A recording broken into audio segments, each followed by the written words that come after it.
Saudara-saudara sekalian, siapa tidak kenal dengan Azmin Ali? Hari ini paling buruk dalam hidupnya mungkin. Apabila satu kabar yang betul-betul saya tak sangka boleh keluar daripada kepimpinan Bersatu yang kini dianggotai oleh Azmin sendiri. Sewaktu Azmin Ali bersama dengan PKR, isu video panas beliau sudah mula kedengaran. Dan walaupun Azmin Ali mengkhianati parti PKR yang kini menjadi kerajaan, kita tidak pernah dengar Pakatan Harapan, PKR, DAP atau sesiapapun dalam parti itu mengungkit kisah video panas Azmin Ali. Tapi hari ini kita dikejutkan apabila Wan Saiful, ahli parlimen Bersatu yang serumah sebilik dengan Azmin Ali, tiba-tiba pula dedah bahwa siasatan forensik mengesahkan video Azmin Tulin. Aduh, ini betul-betul apa sudah jadi dengan parti Bersatu ini. Baru saja mereka dihina di dalam muktamar PAS, kini giliran pula mereka sesama sendiri bertikam antara satu dengan yang lain. Kemana arah tuju Bersatu selepas ini pun kita tak tahu. Saya sendiri pun sudah tidak boleh cakap lagi tentang parti Bersatu. Ahli Majlis Pimpinan Tertinggi MPT Bersatu Wan Saiful Wanjan hari ini membangkitkan dakwaan salah laku membabitkan rakan partinya Azmin Ali dan Tun Faisal Ismail Aziz, termasuk ugutan fizikal serta perang cyber di alam maya. Inilah yang sedang berlaku. Ada orang kata, inilah parti yang paling huru-hara sekarang. Tak tahulah, sudahlah mereka lemah, tambah lemah lagi. Patutlah parti PAS senang-senang tak menghormati parti Bersatu, kata netizen. Patutlah parti PAS sudah sukar untuk mau bekerja sama lagi dengan Bersatu dan hilang kepercayaan terhadap Bersatu. Apa pendapat Anda? Tapi sebelum itu izinkan dulu saya berfungsi kepada Anda semua. Ini ialah terapi imun Transfer Factor for Life. Terapi imun yang meningkatkan daya imun badan kita sehingga 400%. Secara umum dan ringkasnya, apabila imun badan kita lemah, apabila imun badan kita bodoh, apabila imun badan kita tidak lagi bertindak dengan seimbang, kita kena penyakit dan penyakit bersarang dalam tubuh badan kita. Tetapi apabila imun badan kita dididik, diajar, dikuatkan dan diseimbangkan oleh terapi imun ini, maka imun badan kita bertindak menghapuskan semua jenis penyakit, akar penyakit yang ada dalam tubuh badan kita. Terapi imun ini lulus KKM, halal, diperakui oleh dokter-dokter di seluruh dunia. Kalau Anda sudah berdoa bertahun-tahun untuk masalah kesehatan Anda, mungkin ini jawaban kepada masalah kesehatan dan doa Anda selama ini cepat dapatkannya. Saudara, Wan Saiful yang sebelum ini dipanggil berdepan lembaga disiplin parti, sesi yang kini ditangguhkan berhubung usahanya mengumpul akuan berkanun daripada Ketua Bahagian Bersatu hari ini berkata, dia akan mengemukakan laporan balas terhadap kedua-dua pemimpin berkenan. Kesimpulannya, saya ingin nyatakan bahawa saya akan menghantar laporan disiplin berhubung salah laku Azmin Ali dan Tun Faisal, katanya. Kedua, selepas mendengar semua penjelasan, saya berharap dan percaya bahawa semua pihak termasuk pimpinan tertinggi parti akan lebih memahami keadaan sebenar, katanya lagi. Menyasarkan Azmin dan Wan Saiful lebih awal mendedahkan hubungannya dengan Setiausaha Agung Bersatu itu kejap panas, kejap sejuk sejak tahun lalu dipercayai berkait. Perkembangan baru siasatan terhadap skandal video 2019 yang mengaitkan bekas Menteri Kabinet itu. Selepas konvensyen Bersatu tahun lepas, saya terima maklumat bahawa yang mendakwa siasatan forensik ke atas video intim yang dikatakan membabitkan Azmin Ali disandakan mengesahkan video itu adalah Tulin. Perkara ini mengubah pendirian saya terhadap Azmin Ali. Saya nyatakan pandangan kepada beberapa orang bahwa selagi isu video Songsang ini tidak diselesaikan, Azmin tidak layak jadi pemimpin bersatu. Saya berpandangan kalau ia fitnah politik, iya, kita mesti pertahan dan lawan. Tetapi kalau ia isu moral yang menyimpang, maka ia tidak sesuai untuk parti bersatu, katanya lagi. Parti lain mungkin boleh terima, tetapi bukan bersatu, kata Wan Saiful sambil menambah, dia sebelum ini pernah menyokong Azmin untuk naik sebagai timbalan presiden parti. Malaysia kini sudah menghubungi Azmin untuk mendapatkan respon terhadap dakwaan yang dibuat oleh Wan Saiful.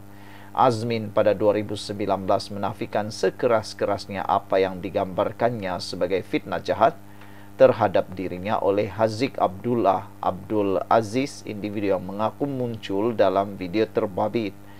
Dalam perkembangan sama, Wan Saiful turut menamakan Tun Faisal sebagai pemimpin parti yang melaporkannya kepada jawatan kuasa disiplin. Selain menuduh, beliau cuba memalitkan dirinya dengan tuduhan palsu berkaitan pengumpulan akuan berkanun itu. Sekian dulu untuk kali ini. Jangan lupa tinggalkan komen Anda. Bye-bye. Salam sejahtera. Terima kasih karena bersama dengan saya di Nazilin Unity Channel. Hari ini kita akan ulas satu perkara lagi yang paling luar biasa, yaitu berkait dengan strategi Anwar paling hebat di dunia. Ada orang kata Anwar Ibrahim ialah pemimpin bertaraf dunia. Ini apabila Presiden Amerika Syarikat sendiri mahu datang ke Malaysia. Bukan senang tahu seorang pemimpin besar dunia datang ke Malaysia. Lebih daripada itu, dilihat semua pemimpin-pemimpin besar di dunia turut mahu datang ke Malaysia untuk perhimpunan ASEAN. Daripada China, Rusia, negara-negara lain yang besar turut mahu datang ke Malaysia. Inilah yang membuatkan kepala ataupun pemikiran para pembangkang mula pusing, entah tak keruan. Hari ini saudara-saudara sekalian, ramai yang tanya apa rahsia Anwar Ibrahim sehingga digelar pemimpin berkelas dunia. Adakah benar strategi beliau antara paling hebat di dunia? Hari ini kita bongkar bagaimana Anwar membongkar langkah, mengatur langkah dari medan politik tempatan, ekonomi global hingga pentas antara bangsa. Ini yang namanya bahagian 1.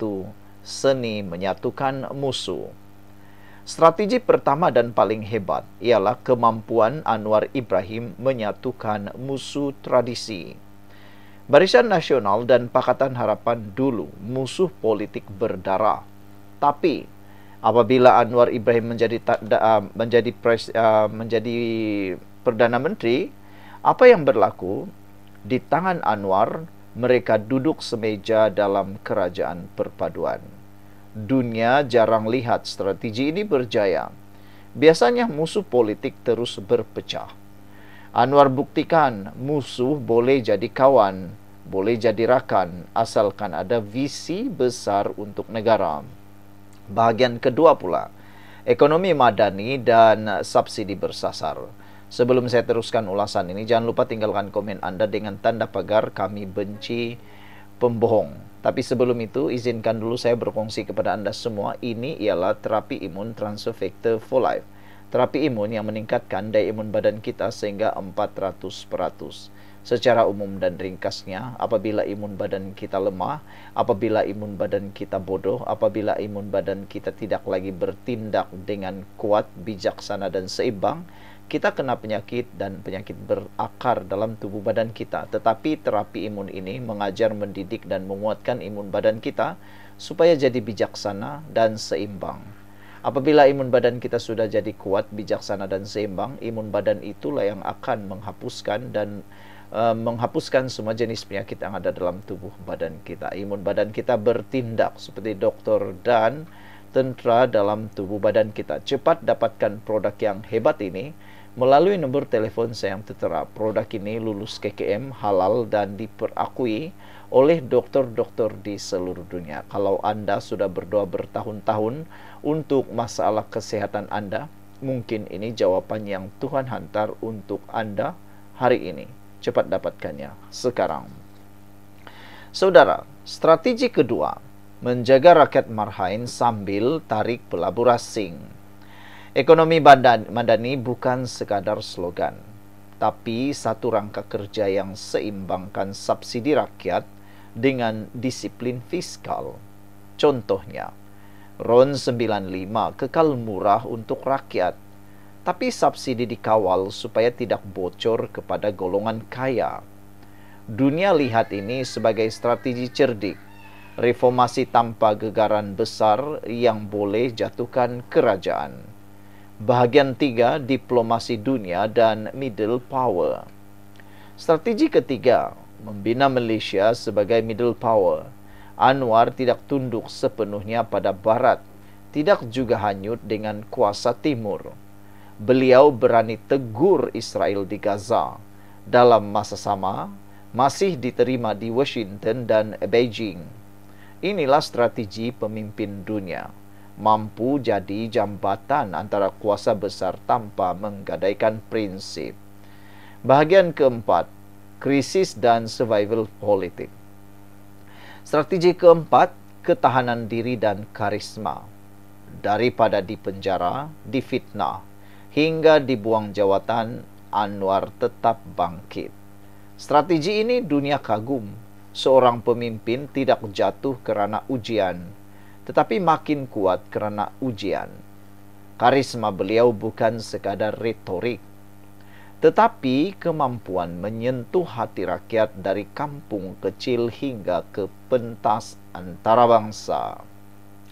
Inilah strategi Anwar yang digelar paling hebat di dunia. Menyatukan musuh, menjaga ekonomi marhain, membina diplomasi dunia dan bertahan dalam badai politik. Kita boleh setuju atau tidak, tapi satu perkara jelas. Strategi beliau bukan biasa-biasa. Ia strategi kelas dunia. Kalau Anda rasa strategi ini hebat, jangan lupa komen di bawah. Like, share, dan subscribe untuk lebih banyak ulasan politik dan ekonomi dunia dari channel ini. Jumpa lagi, bye-bye. Salam sejahtera, terima kasih karena bersama dengan saya di Nazlin Unity Channel. Satu lagi bukti kebijaksanaan Anwar Ibrahim yang pastinya tidak dimiliki oleh sesiapa Perdana Menteri selain beliau. Ini buktinya, kebijaksanaan itu. Hari ini kita akan bincang topik panas, subsidi RON 95. Ada yang kata beban, ada yang kata langkah bijak. Tapi adakah sebenarnya subsidi RON 95 bukti kebijaksanaan Anwar Ibrahim sebagai Perdana Menteri? RON 95 adalah petrol paling banyak digunakan oleh rakyat biasa, pemandu Grab, pekerja kilang, ibu bapa hantar anak ke sekolah. Kalau harga RON 95 naik mendadak, kos sara hidup melambung, barang dapur naik, tambang naik, semua orang terkesan. Disinilah maksudnya kebijaksanaan Anwar, mengekalkan subsidi RON 95 untuk rakyat marhain sambil mengawal subsidi supaya tidak bocor kepada golongan kaya dan pencuri minyak negara. Anwar faham bahawa ekonomi rakyat mesti dijaga dulu sebelum bercakap tentang pelaburan besar. Beliau guna pendekatan subsidi bersasar. Yang kaya jangan ambil terlalu banyak manfaat, yang miskin meski dilindungi. Dengan cara ini, kerajaan jimat bilion ringgit tanpa mengorbankan rakyat bawahan. Saudara-saudara sekalian, apa yang berlaku kini adalah amat membanggakan kita, kerana yang miskin diperjuangkan, yang kaya tetap diberikan hak. Beliau menggunakan subsidi bersasar. Yang kaya jangan ambil terlalu banyak manfaat, yang miskin meski dilindungi. Dengan cara ini, kerajaan jimat bilion ringgit tanpa mengorbankan rakyat bawahan. Kebijaksanaan ini nampak jelas. Rakyat masih dapat minyak murah, tapi kerajaan ada ruang untuk salur dana kepada kesehatan, pendidikan, dan pembangunan. Sebelum kita teruskan ulasan ini, jangan lupa tinggalkan komen Anda dengan tanda pagar Kami Sayang Malaysia. Tapi sebelum itu, izinkan dulu saya untuk kongsikan kepada Anda semua. Ini ialah terapi imun Transfer Factor for Life. Terapi imun yang meningkatkan daya imun badan kita sehingga 400%. Secara umum dan ringkasnya, apabila imun badan kita lemah, apabila imun badan kita bodoh, apabila imun badan kita tidak bertindak lagi kuat, kita kena penyakit dan kita tidak sembuh daripada penyakit. Lalu penyakit itu berkembang dalam tubuh badan kita. Produk ini lulus KKM, halal dan diperakui oleh dokter-dokter di seluruh dunia. Apabila imun badan kita sudah jadi kuat, bijaksana, dan seimbang, kita sembuh daripada semua jenis penyakit karena imun badan kita lah yang bertindak menghapuskan semua jenis penyakit tersebut. Cepat dapatkan produk ini melalui nombor telefon saya yang tertera. Saudara-saudara sekalian, dari sudut politik, ini memperkukuh imej Anwar sebagai pemimpin berjiwa rakyat. Beliau tidak pilih jalan mudah. Potong subsidi terus biarkan rakyat derita. Sebaliknya, beliau ambil jalan tengah, reformasi subsidi secara bertahap. Sosial pula, ini jadi bukti kepada rakyat bahawa kerajaan Madani benar-benar peka dengan penderitaan rakyat. Kawan-kawan, subsidi RON 95 bukan sekadar minyak masak. Ia simbol kebijaksanaan seorang pemimpin yang mengutamakan rakyat bawahan. Anwar membuktikan dalam politik dan ekonomi, budi dan akal mesti berjalan seiring. Persoalannya, mampukah dasar ini bertahan lama atau tak akan ada cabaran baru? Akan cabaran baru bila ekonomi dunia terus berubah. Kalau Anda setuju atau ada pandangan berbeza, tinggalkan komen di bawah. Jangan lupa like, subscribe, dan share. Jumpa lagi. Bye-bye.